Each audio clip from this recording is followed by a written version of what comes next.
It's 203 at home in Game 5 against Toronto. Boston, of course, is up 3-1 and can win the series here. Boston, as I said in my previous video in this series, does generally outclass Toronto, but Toronto is also putting up a game fight, so the odds in each game are crucial, and we did see that in Game 4. I did pick Boston in Game 4, but Toronto was up 2-0 at one point, and when the game was in overtime, I was definitely glad I was only laying minus 135 with Boston and not something higher like minus 170 or so, which is where I would have probably laid off Boston and started thinking about taking Toronto.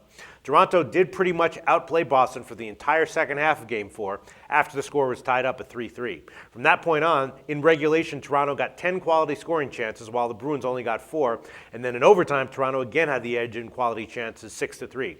But Boston pulled it out anyway, in large part from their huge effort in goal from Tuukka Rask. Rask has been absolutely great the whole series. He's been seeing a ton of shots on goal, but getting a ton of saves, and especially when it's mattered late in the games. And there's no reason to think he won't have another stellar performance in Game 5.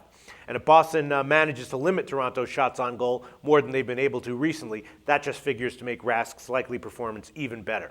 So the odds on Boston here are very high, though, and Toronto is getting quality goaltending in their own right out of James Reimer. And again, the Leafs have shown that they are capable of outplaying the Bruins on the ice for long stretches right now.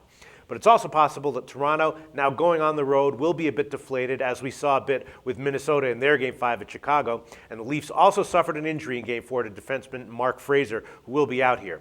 So all in all, in light of the excellence of Rask, combined with Boston's depth and overall superiority to the Leafs, as well as the injury to Fraser and Boston definitely not wanting to have to go to a Game 6 back in Toronto, I think Boston is probably the right side here, even at minus 203. Although if the game goes down to the wire, which it easily could, sweating out a huge favorite like that will not be fun. So I wouldn't want to go too big on it like with Chicago in their Game 5, but heading into this game, I think I'd rather have Boston at minus 203 than Toronto at plus 186.